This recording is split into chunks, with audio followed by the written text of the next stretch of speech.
But that really what's happening is that people are forming smaller and smaller groups, oftentimes around 1%, and that these groups can be extremely powerful in the marketplace. So brands became commodified.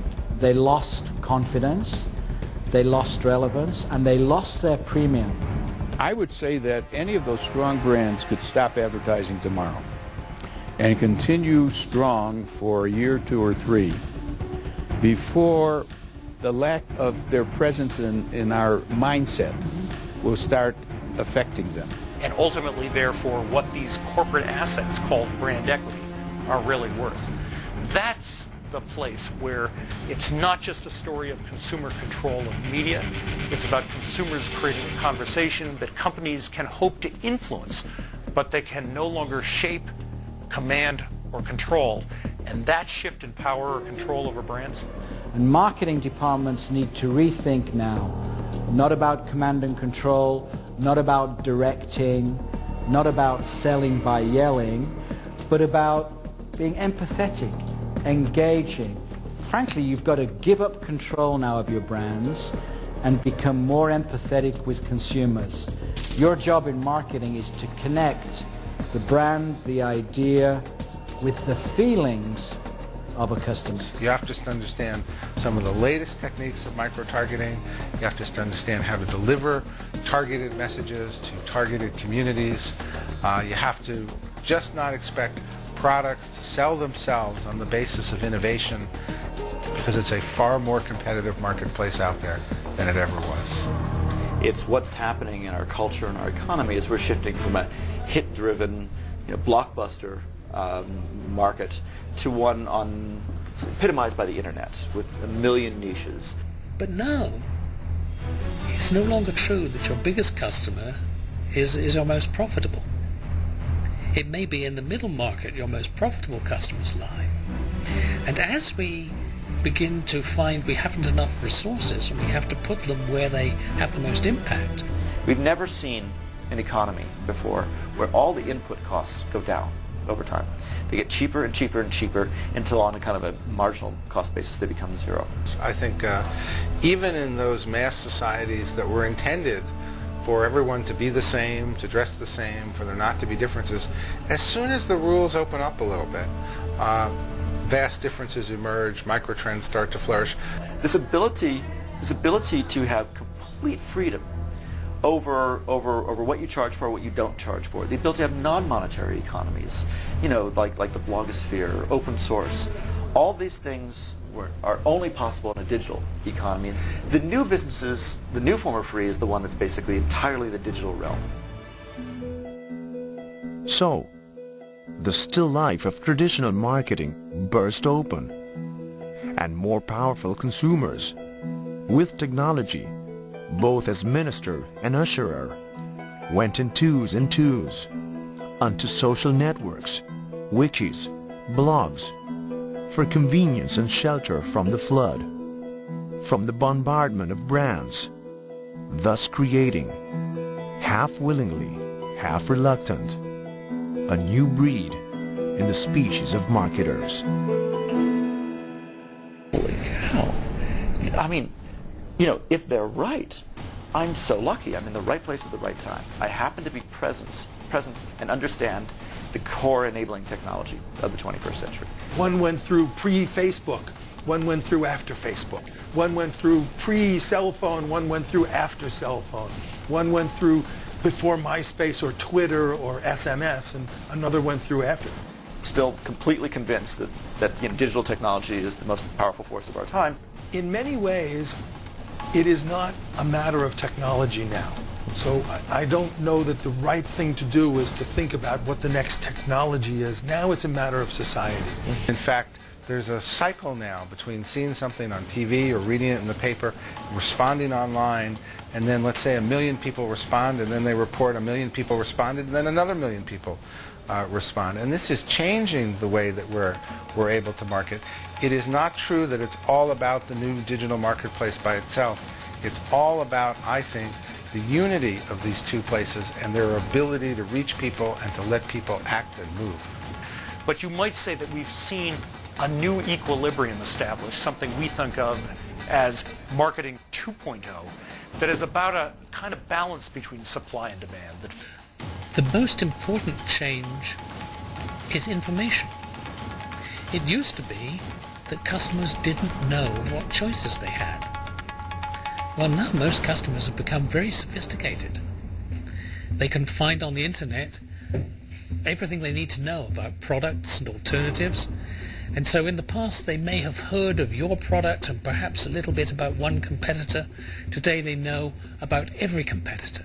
What puzzles me is this phenomena of Facebook and MySpace and other what we call social networks. How do you capitalize on that?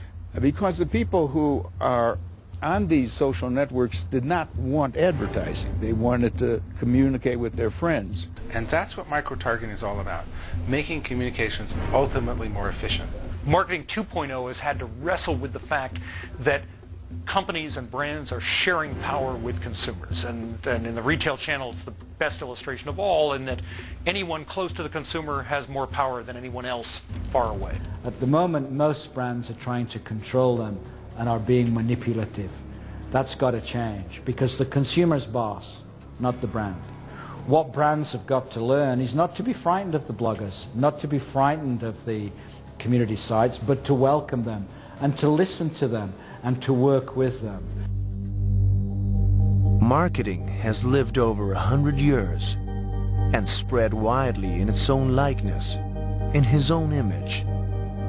Now, as the barriers between organizations and customers crumble, as new social technologies facilitate instant exchanges among groups of people, we may feel tempted to believe that we have left it behind the door, neatly encased in a job description, in an advertising agency, a promotion firm, a packaging designer. Of course, very few things really die in the social or economic world. They used to say, our newspaper's dead and through, is radio finished by TV, is advertising finished? So one of my clients once said to me, one of the most brilliant people, says, look, I'm standing in front of a door without a key. And so what clients want is the key to open the door. And with these kind of clients, we try to help them find the key that they're looking for. I think the big changes that you're seeing is the question of control. Who has control? Is it the brand? Is it the retailer? Is it the media? Or is it the consumer? My belief is now consumer's boss, and that's a huge change. It's now a new challenge in marketing in which the consumer has most, if not all, the power. The consumer is now dictating to companies how they should go to market. The consumer is actually constructing go-to-market systems for themselves in terms of how they want to relate to brands, to underlying products and services. And that, I would argue, is the new challenge for every marketer. And to me, the traits are creativity, very important, and a discipline of with scientific basis to it. So the combination of being both scientific and creative, it would be a wonderful set of aptitudes for new marketers. I have strong belief that the further down the decision chain we can make decision making, the faster they will adapt. Because kids coming into advertising and marketing today, they are already living in this world. They're already digital. They're already virtual. They're already connected. And this is the most important, is will we be able, by providing such enabling technologies to really change the world, will that generation of children who grow up with communications and creativity in the palm of their hands that they own, will they suddenly change the world? Will they elevate their place in the world? Will they be able to make the world a more peaceful and friendly place? Will they able to make it be a global society rather than a local society? So the answer is the heart and soul of it. The original strategy practice is alive and well, but it gave rise in a sense, to our own multi-channel system. I think that is a significant change in the human state. And we were very early workers in that change. We were very early predictors of what that future would be, and that future has not yet arrived.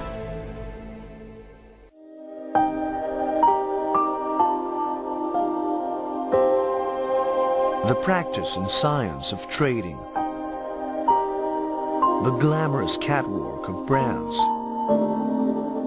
the creative industry of advertising, the black magic of promotions, or the craft and art of selling.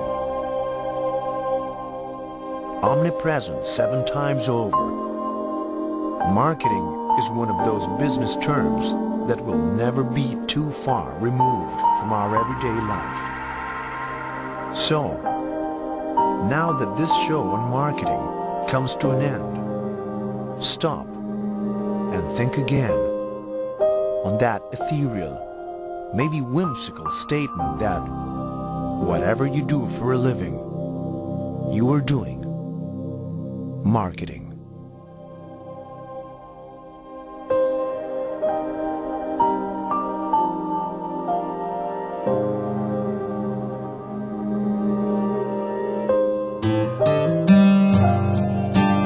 Vem viver a sua vida com Cristo.